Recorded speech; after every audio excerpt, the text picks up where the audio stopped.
नमस्कार। मेरे साथ कमल कुमार धाम जी हैं, जो एक सीनियर साइंटिस्ट हैं। नहीं, मैं धानुका एग्रीटेक में हूँ और अभी रिटायर्ड हो चुका हूँ, लेकिन फिर भी काम कार्यरत हूँ।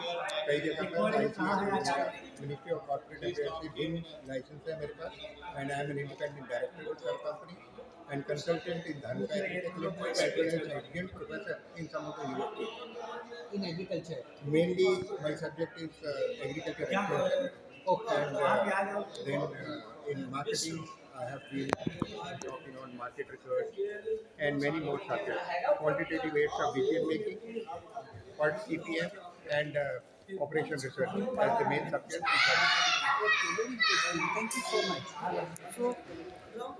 तो हमारी बातचीत शुरू हुई थी ग्रीन रेवोल्यूशन को लेकर कि क्या वो भारत के लिए उचित था या वो कुछ एक ऐतिहासिक घटनाक्रम था जिसकी वजह से उसकी हमें मजबूरी हुई।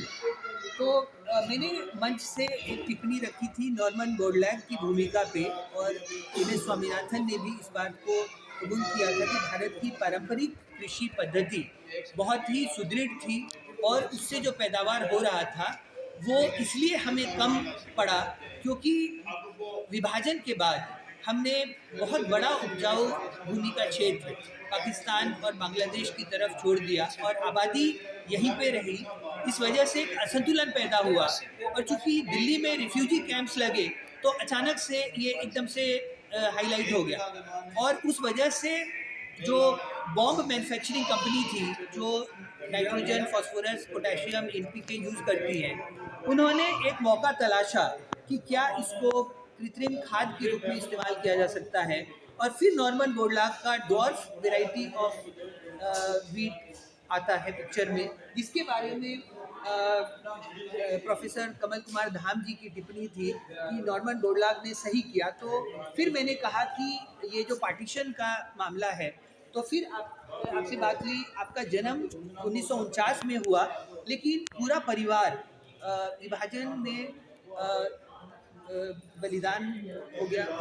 आप बताएं कि क्या हुआ 1947 में। हम लोग तो यहीं रहते थे, मेरे पिताजी, मेरे दादाजी और सब लोग, लेकिन हमारा घर जो है पाकिस्तान गुजरात जिला है पंजाब में, जहाँ पर तहसील है डिंगा। हम वहाँ के रहने वाले हैं, हमारा पैतृक घर भी वहीं था और हमेशा हम छुट्टियों में वहीं जाते थे। कोई शादी वगैरह ब्याह का कोई भी फंक्शन होता था तो वो हमारे पैतृक घर में ही होता था, जो डिंगा में आज भी है और बिल्कुल महफूज है। डिंगा के हमारे बहुत बड़े एक सेठ थे जिनका नाम था राय बहादुर सुंदरदास चोपड़ा, और जिनका घर आज भी है सुंदर भवन के नाम से, सुंदरदास भवन। और उनके पास 1920 और 22 के बीच में हेलीपैड लेके उन्होंने घर के सामने हेलीकॉप्टर भी लिया था। तो डिंगा एक बड़ा प्रॉस्परस है, सॉन्ग बोलते हैं डिंगा की, बहुत फेमस है और हम वहाँ से आए। लेकिन जो पार्टीशन हुआ 1947 में, तो हमारे नाना जी, नानी, हमारा मामा, मामी जी और उनके बच्चे सब वहीं रह गए और वो नहीं आ पाए क्योंकि वो संपन्न परिवार से थे। और नाम था उनका लाला लक्ष्मण दास सीबल। लाला लक्ष्मण दास सीबल के बारे में ये हमें बताया गया और हमारी माता जी बड़ा कष्ट में रही, रो भी पड़ी कि लाला लक्ष्मण दास जी को और उनके सारे परिवार को कत्ल कर दिया गया है, क्योंकि वो बड़े संपन्न थे, शराब थे, उनके पास पैसा भी बहुत था।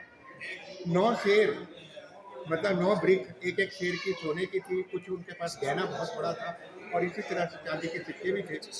और जब हमने उनकी अंत्येष्टि भी कर दी, सब यहाँ पर क्रियाक्रम भी हो चुका था, सब कुछ हो गया, तो जनवरी के महीने में, जनवरी 48, मतलब 5.5 महीने जब पाकिस्तान बन चुका था, विभाजन हो चुका था, तो हमें तार भी आया कि हम पाकिस्तान आर्मी के ट्रक से हाजी साहब जो हमारे पड़ोस में रहते थे, वो उनको लाला लक्ष्मण दास सीबर और उनकी फैमिली को अमृतसर बॉर्डर पे छोड़ने आते हैं। हमारे दादाजी, हमारे पिताजी, हमारी माता, सारी के सारे वहाँ पर गए, क्योंकि आंखों में तो आंसू थे जब देखा कि लाला लक्ष्मण दास जी अपने सारे परिवार के साथ, और हाजी साहब ने जब हमें दिया तो एक नया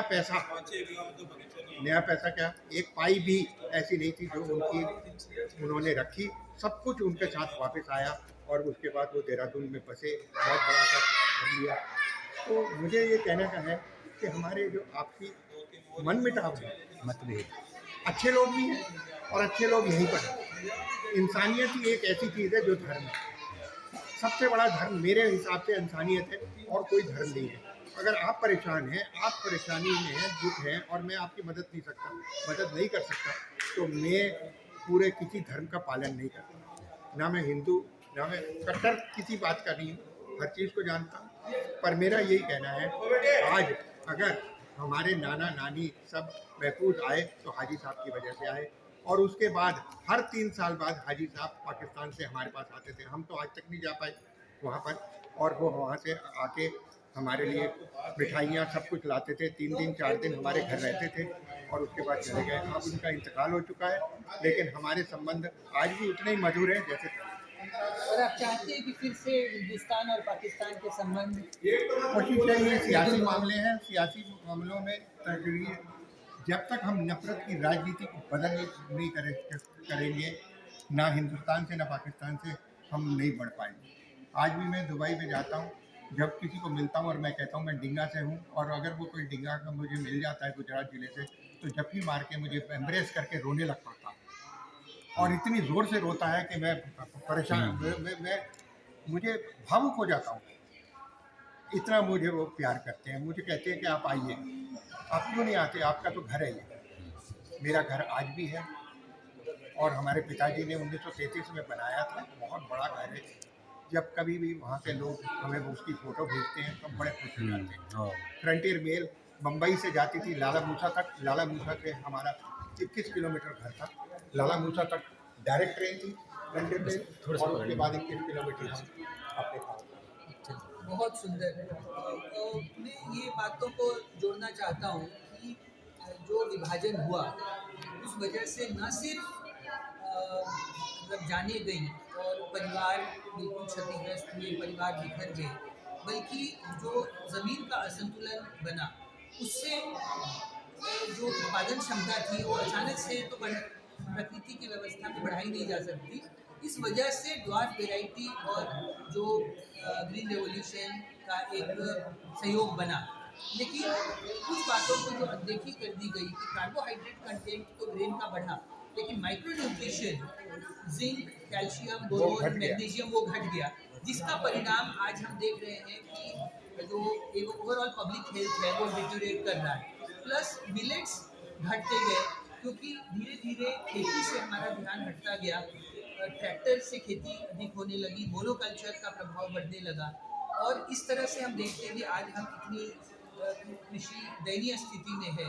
तो आप कृषि के भी प्रोफेसर हैं, मैं चाहता हूँ कि आपकी संवेदना जो आपने इतनी अच्छी से सहेजी हुई है जो सौहार्द के बारे में, वो इंटर जनरेशनल जस्टिस के बारे में भी आप सोचें कि आने वाली पीढ़ी को हम कैसे बेदखल कर रहे हैं स्वस्थ हवा से, शुद्ध जल से और शुद्ध भोजन से। तो बहुत बहुत आभार प्रोफेसर हम धन्यवाद। बहुत बहुत अच्छा लगा आपसे बातचीत करके। आपकी कई चीज़ों में मीन्स 90% चीज़ों में मैं आपसे सहमत हूँ।